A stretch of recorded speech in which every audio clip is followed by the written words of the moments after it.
नमस्कार। बखबर में आपका स्वागत है। मैं हूं राघवेंद्र सिंह। बखबर में आज हम बात करेंगे मध्य प्रदेश की सियासत के दो रंग। दरअसल कल तक जो भारतीय जनता पार्टी धर्म और हिंदुत्व की बात करती थी, कांग्रेस ने खासतौर से मध्य प्रदेश में कांग्रेस ने थोड़ी सी पटरी बदली है। प्रदेश कांग्रेस अध्यक्ष और पूर्व मुख्यमंत्री कमलनाथ जो हैं, धर्म के मामले में थोड़ा सा ट्रैक बदल रहे हैं। अब वो धर्म की राजनीति पर बात भी करते हैं, हिंदू राष्ट्र के मुद्दे पर भी चर्चा करते हैं और हनुमान जी के भक्त के रूप में भी वो अपने आप को साबित करने की कोशिश करते हैं। उन्होंने विशाल का हनुमान जी की मूर्ति बनाई है। तो दूसरी तरफ बीजेपी 18 साल की अपनी सत्ता में विकास यात्रा निकालकर बता रही कि विकास के भी रंग हैं। तो आज हम इस महत्वपूर्ण मुद्दे पर बात करेंगे कि मध्य प्रदेश की सियासत में दो रंग, एक बीजेपी का जो धर्म का रंग था थोड़ा सा कांग्रेस तरफ जाता हुआ, और दूसरा विकास के मुद्दे पर बीजेपी कभी भीड़ इकट्ठी करने के लिए अपने स्टेज पर नृत्य कराती है या उनके लीडर नृत्य भी करते हैं। राय नृत्य भी होता है, दूसरे किस्म के डांस भी होते हैं। विकास यात्रा बताने के साथ साथ ये भी बताते हैं कि वो विकास हमने कैसे किया, लेकिन अगर विकास किया तो आपको खुद ही महसूस होगा। पहले हम देख लेते हैं कि स्टेज पर नृत्य के डांस के 2-3 वीडियो हमारे पास है। आप उनका आनंद लें, फिर हम चर्चा शुरू करते हैं।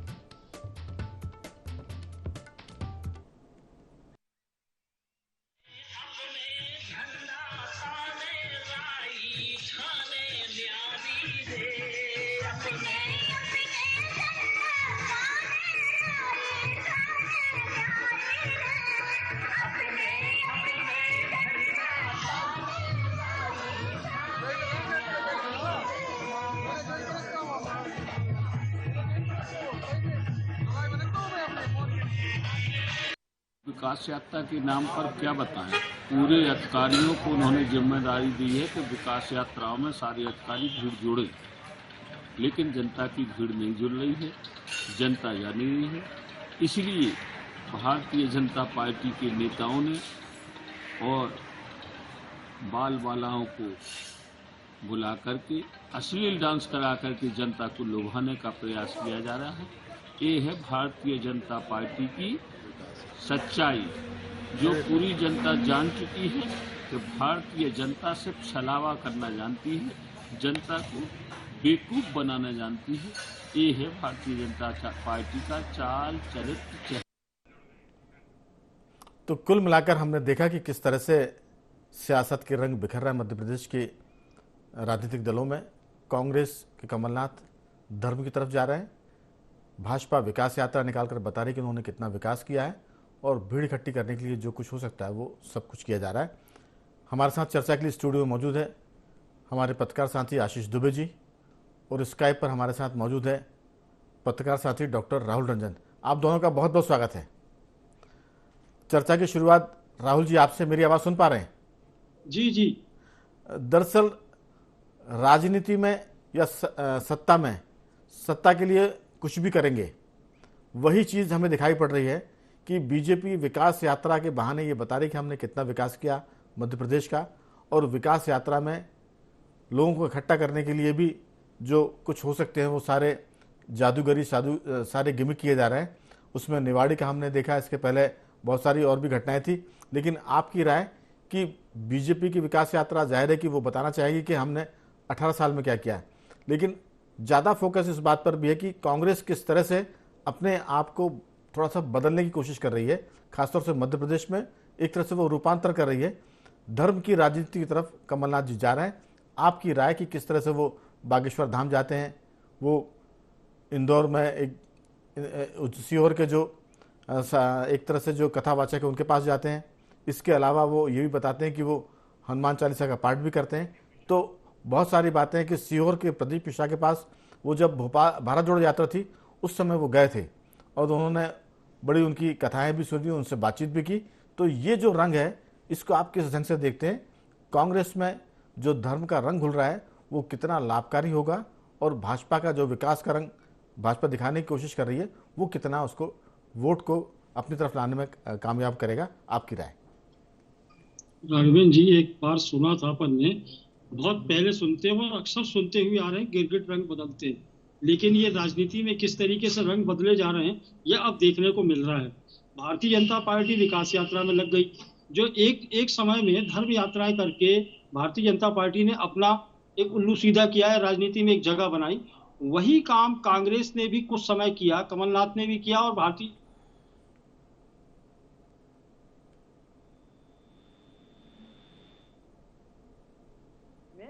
ऐसी आ गई हैं कि अब दोनों के पल्ले पे भारतीय जनता पार्टी को ये लगने लगा है कि अब धर्म की यात्राएं कर देने से या धर्म मंदिरों में जाकर के मत्था टेकने से उनका कोई काम नहीं होगा। लेकिन कांग्रेस को ये समझ में आने लगा है कि अब तो काम इसी तरीके से होगा, तो चाहे वो बागेश्वर महाराज हों या फिर दीगर कोई पंडित पुरोहित हों, इनके दरबार में जाकर के। लेकिन आपको एक चीज बता दें कि अब धर्म वाला मामला किसी भी पार्टी, किसी भी राजनीतिक दल के लिए लाभकारी सिद्ध होने वाला नहीं है, क्योंकि अब लोगों को ये बहुत अच्छी तरीके से समझ में आने लगा है कि हमारे मूल मुद्दों से भटकाने की चेष्टा राजनीतिक दल कर रहे हैं। भारतीय जनता पार्टी विकास यात्रा निकाल रही है, लेकिन विकास यात्रा के नाम पर क्या छलावा हो रहा है, इस चीज को मायने रखना चाहिए, उस चीज को ध्यान में रखना चाहिए, क्योंकि पूरी सरकारी नौकरशाही पूरी तरह से इसमें सक्रिय है। और जहां तक भी आप देख रहे हैं तो आप कलेक्टर, एसपी, पूरा लोकल प्रशासन सब इसमें लगा हुआ है, और सिर्फ मौज मस्ती ही आपको दिखाई दे रही हर तरफ। सिर्फ ये विकास यात्रा के नाम पे जो कुछ भी हो रहा है वो जनता के हित का नहीं है। इस चीज को तो आप बिल्कुल कर दीजिए। तो ये चुनावी चौपड़ है, चुनावी मंच है, और चुनावी रंग ढंग किस तरीके से दिखाए जा सकते हैं लोगों को, किस तरीके से लोगों को मूर्ख बनाया जा सकता है, यही काम हो रहा है। लेकिन आपको बता दूं कि ये अब जनता को ये बिल्कुल अच्छे से समझ में आने लगा है कि मुद्दों से भटकाने की राजनीति बहुत सक्रिय हो चुकी है, और मुद्दों से भटकाने के लिए सारे राजनेता मैदान में उतर चुके हैं। बिल्कुल तो राहुल जी, दरअसल राजनेताओं के साथ मजबूरी भी है कि वो करें तो क्या करें। अगर एक दूसरे के कार्ड ढूंढने के चक्कर में वो एक दूसरे का रंग भी ओढ़ते हैं तो वो रंग ओढ़ने को तैयार है, बशर्ते कि सत्ता उन्हें मिल जाए, चाहे धर्म का आवरण ओढ़ना पड़े या विकास यात्रा निकालनी पड़े। अगर आप धार्मिक हैं तो आप नजर आएंगे, और विकास किया तो वो भी आपको दिखेगा। इसके लिए आपको बताने की जरूरत पड़ रही है। इसका मतलब कि मामला थोड़ा सा या तो कच्चा है या फिर लोग उसको समझ नहीं पा रहे हैं। मैं आशीष जी के पास आऊँगा। आशीष जी, सीधी सी बात है कि राजनीति में जब अखाड़े में पहलवान उतरते हैं तो बराबर की जोड़ होनी चाहिए। बीजेपी धर्म के मुद्दे पर कांग्रेस से काफ़ी आगे। हमें लगता है कि मध्य प्रदेश में कमलनाथ उसकी काट ढूंढने की कोशिश कर रहे हैं कि किस तरह से बीजेपी को इस फ्रंट पे कम से कम कमजोर ना करें, तो कम से कम कांग्रेस को उसके मुकाबले जरूर लेकर आए।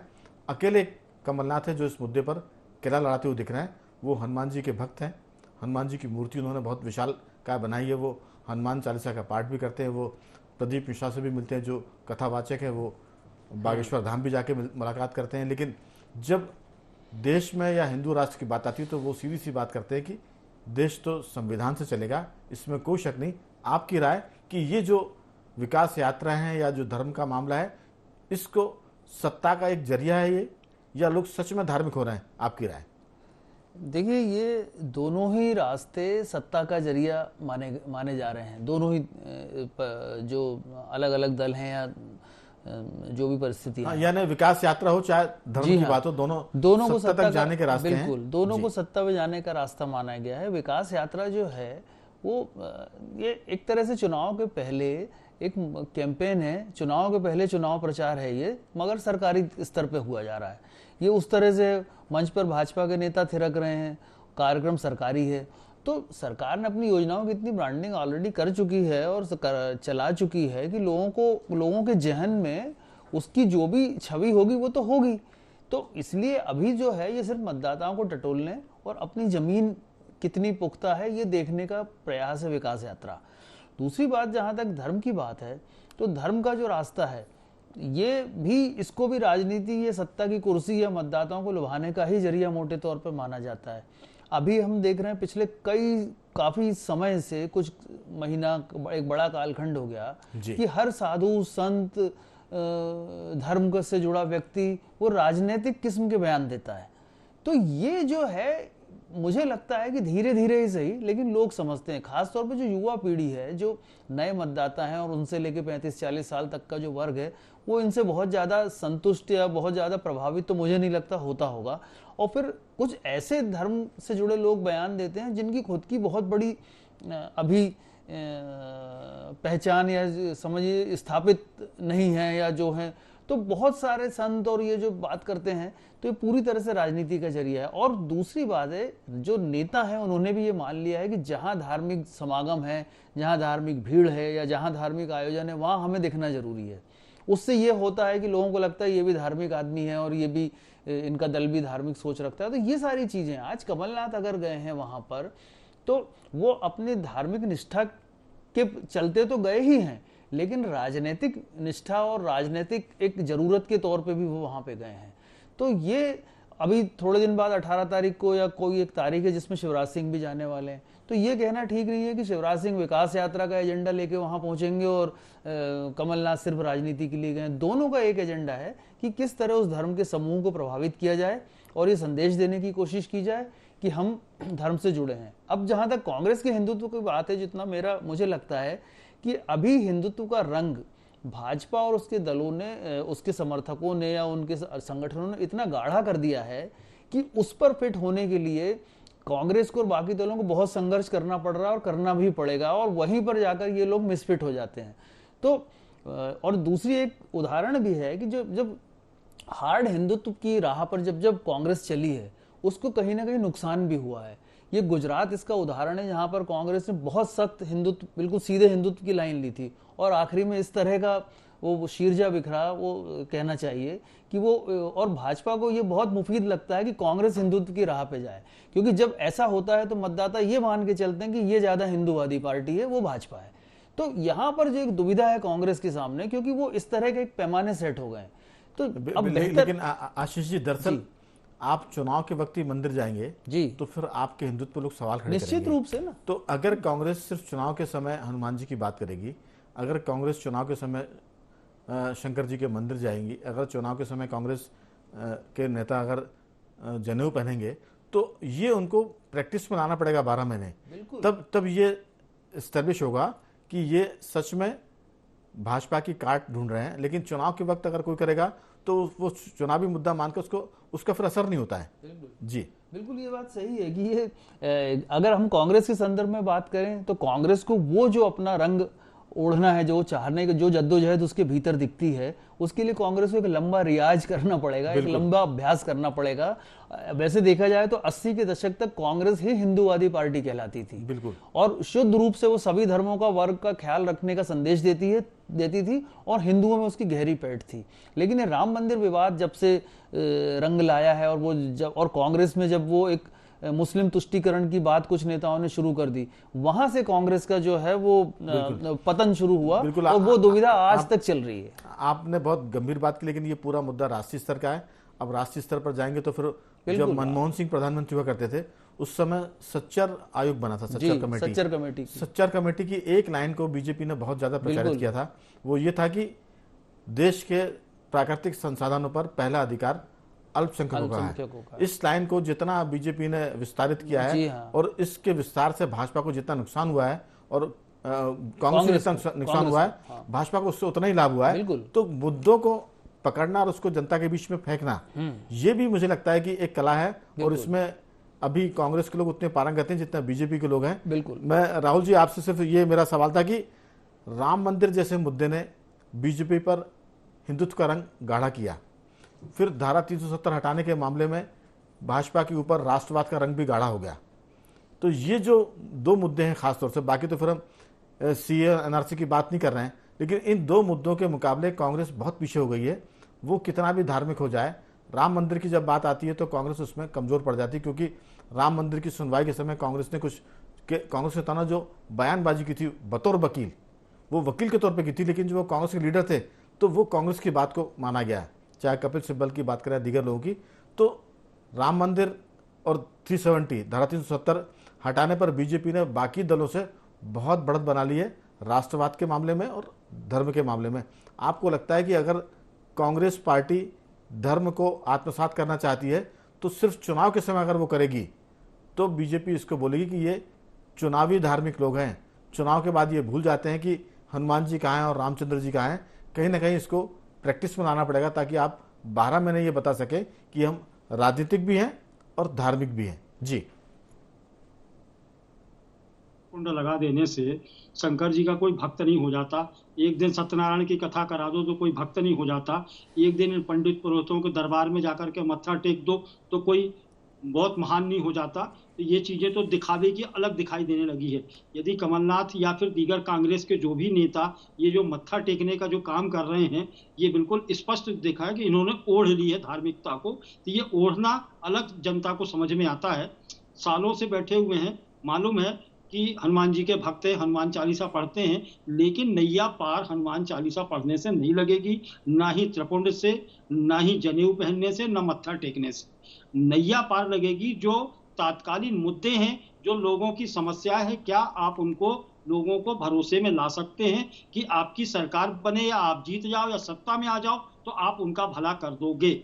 लेकिन भारतीय जनता पार्टी के पास में एक टैग लगा हुआ है कि हिंदूवादी पार्टी है और उन्होंने पिछले कई सालों से इसी मुहिम को जिंदा रखा है। ये बात थोड़ी सी डमाडोल हुई है कि जब आरएसएस प्रमुख मोहन भागवत जी ने ये कह दिया कि जो हिंदू हैं और मुसलमान हैं या हिंदुस्तान में रहने वाले सभी लोग एक जैसे हैं। यहां जाकर के थोड़ा सा ट्रैक बदला है और इस ट्रैक में आकर के कांग्रेस को ऐसा लगा कि इस ट्रैक को हम पकड़ लें। ये गलती बहुत बड़ी दिखाई दे रही है। भारतीय जनता पार्टी हिंदुत्व के मामले में बहुत आगे बढ़ चुकी है और भारतीय जनता पार्टी को बहुत अच्छे तरीके से पता है कि यदि धर्म की राजनीति करनी है इस देश में तो धर्म से अंधा और धर्म के प्रति अंधे लोगों की यहाँ संख्या बहुत है और कहीं भी इन लोगों को चतुराई के साथ में इनका इस्तेमाल किया जा सकता है। ये भारतीय जनता पार्टी बहुत अच्छे तरीके समझती है। तो भारतीय जनता पार्टी विकास यात्रा में भी लगभग वही काम करेगी जो लोगों को धर्म के साथ में जोड़ सके।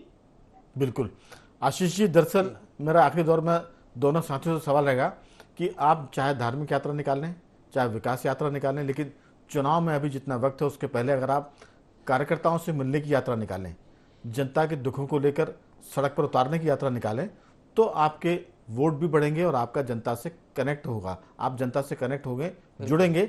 ये अगर काम होगा तो हमें लगता है कि वो राजनीति आपको सत्ता तक लेके जाने में आसान होगी, बजाय ये सामयिक धार्मिक के या सामयिक विकास यात्रा निकालने की। आपकी राय? बिल्कुल सही बात है। सरकार को भी और विपक्ष को भी, दोनों को जनता के मुद्दों को छूना पड़ेगा।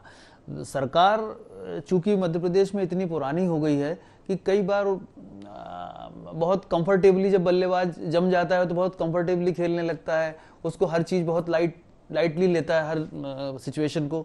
तो बीजेपी लगभग उस मोड में है। बीजेपी को लगता है सारे सूत्र हमारे पास है, बॉल हमारी मुट्ठी में। क्रिकेट की बात की तो जब लंबे समय तक लोग बैटिंग करते हैं जी, तो फिर उस बैट्समैन को बॉल दिखती है, फुटबॉल की तरह दिखती है, फुटबॉल की तरह। अब लंबे समय तक सरकार में रहने वाली बीजेपी को कार्यकर्ता और जनता जो है वो दिख रहे हैं फुटबॉल की तरह कि उनके पाले में वो आने वाले हैं।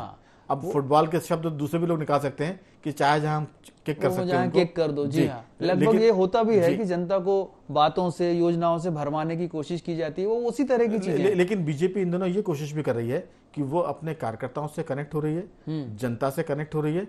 अभी वो सड़क पर सिर्फ विकास यात्रा निकाल रही है। आप देखिए कि बीजेपी जनता और कार्यकर्ताओं से जुड़ने की लगातार कोशिश कर रही है, उसमें फोकस उसका कार्यकर्ताओं पर है, क्योंकि उसको मालूम है कि असल तो कार्यकर्ता जो वोटर को मतदान केंद्र तक लाएगा और वोट डलवाएगा। जी बिल्कुल सही बात है, क्योंकि बीजेपी ये भांप चुकी है कि जो उसका कॉर्डर है, जो उसके जो खास कार्यकर्ताओं की जो ब्रिगेड है और जो कुछ बीच में स्थानीय बड़े प्रभावी नेता हैं, वो खुश नहीं है इस पूरी परिस्थिति से। तो वो या तो दरकिनार हैं या उनको उतना महत्व नहीं मिला, या जो जिसको राज प्रसाद कहते हैं वो नहीं मिल पाया।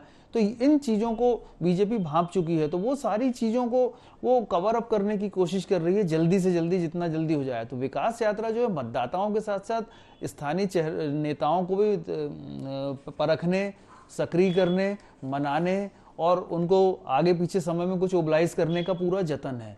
तो विकास यात्रा जो बीजेपी की है ये बेसिकली चुनाव यात्रा है, और जैसा मैंने पहले भी कहा कि वो मतदाताओं को चुनाव के पहले एक चुनाव प्रचार का पूरा दौर कर रही है सभी जिलों में।